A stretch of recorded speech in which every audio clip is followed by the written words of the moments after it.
Good day, this is Rory. Today is Saturday, July 1st, 2023 for me.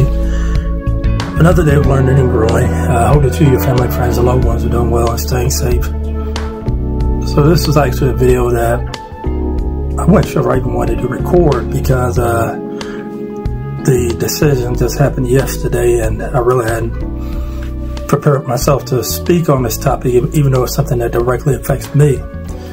So I forget when it was, but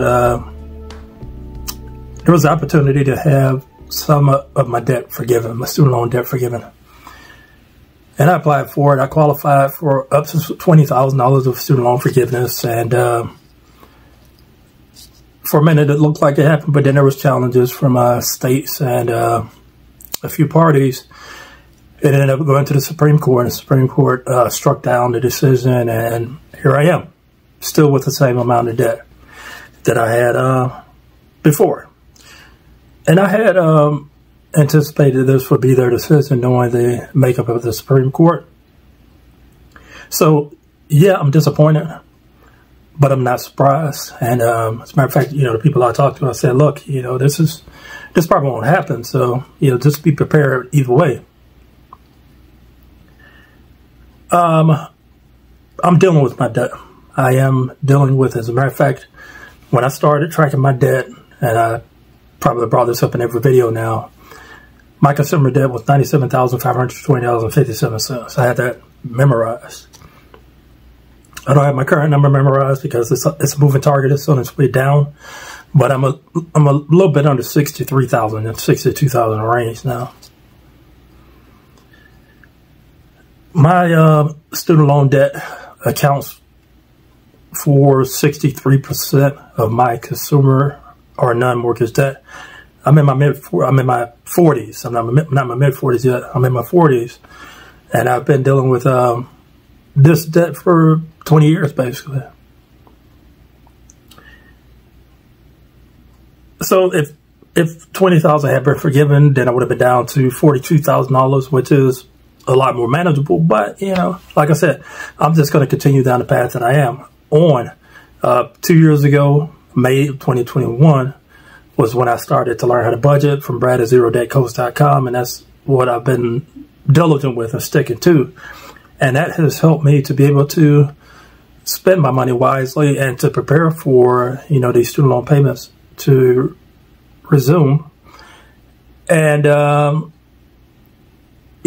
this leads to really a broader discussion as to the cost of higher education. So when I look back to when I was, maybe going from middle school to high school,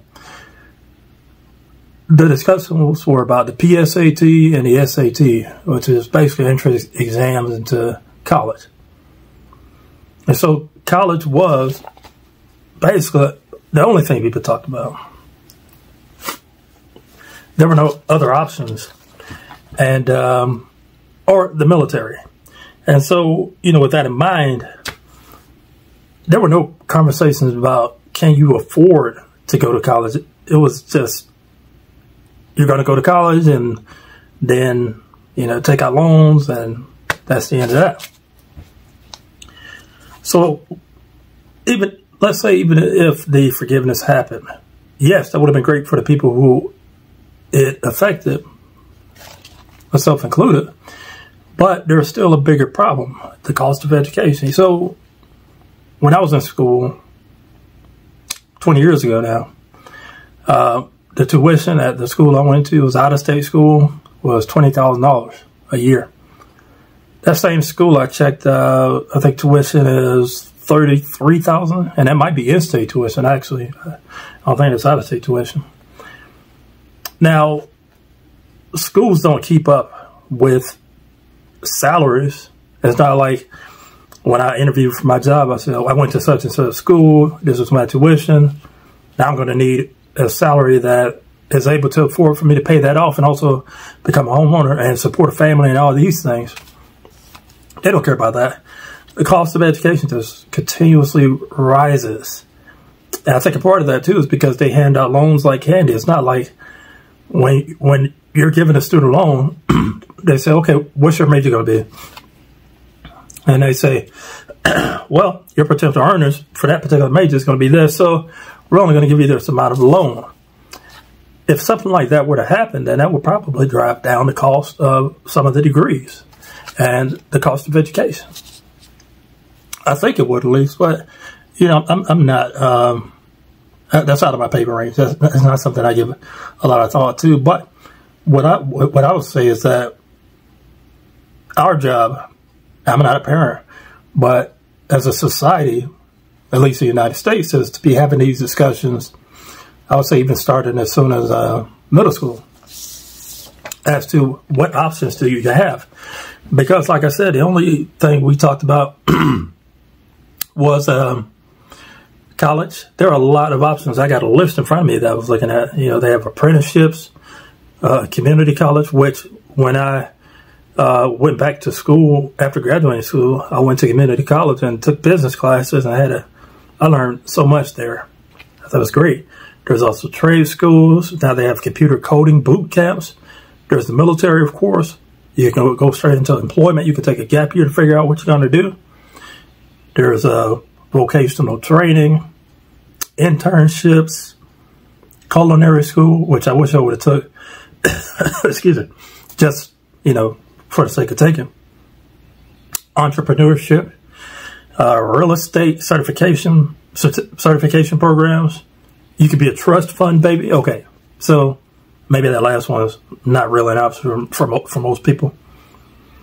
But I would like to say, whether or not you have a student loan debt, or if you're about to take on student loan debt, if you have kids that, or kids that are about to take on student loan debt, it's your job to really dig into the numbers.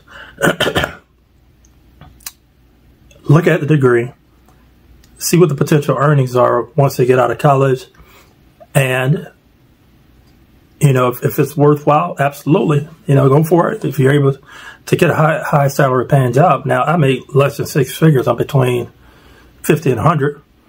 But,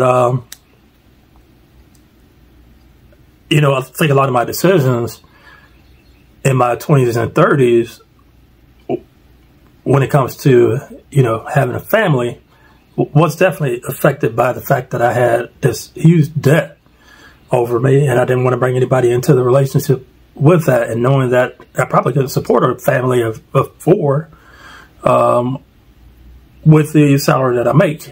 And you know, it is what it is. I'm here now, and if this can help one person, 50 people, 100 people, great.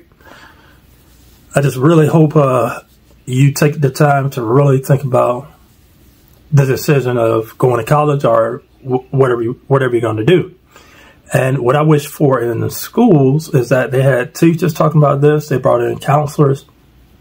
And, you know, instead of bringing in guests like doing scared straight stuff, they should bring in guests that are financial experts and say, look, you know, if you take if school costs $20,000 just for tuition, and you got room and board, on top of that, you're going to come out with $100,000 of debt. More than likely, you're going to be making this type of salary with this degree. That's going to take you 20, 30 years to pay that off. Are you sure you want to do that? Now, you can go into public service and then have the opportunity or the chance to have that paid off 10 years early, and that's great. If you're going to do that, more power to you. But those discussions should be happening a lot more often than they are. And I can only speak from where I came from in my experience. That didn't happen. That just wasn't part of our conversations. And, you know, when I was talking to my classmates, we never talked about it. I would have loved to have had those discussions then, but we didn't. And here I am now, approaching my mid-40s and just not really tackling down the debt. You know, prayerfully, I'll be out of consumer debt here in the next few years, especially when I start accelerating my debt pay down. And, you know, I'm just grateful to be where I am and having the understanding that I do. And I'm constantly reading personal finance, and I'm taking courses that relate to long-term planning and things like that. So I definitely, you know, feel like I'm in a much better spot than I would have been if I hadn't started learning how to budget. But anyway, If you made it this far, feel free to like, comment, subscribe, and hit the bell for notifications. You can find me at youtube.com/@Chronicles of Ray. And until next time, hope you have a wonderful day.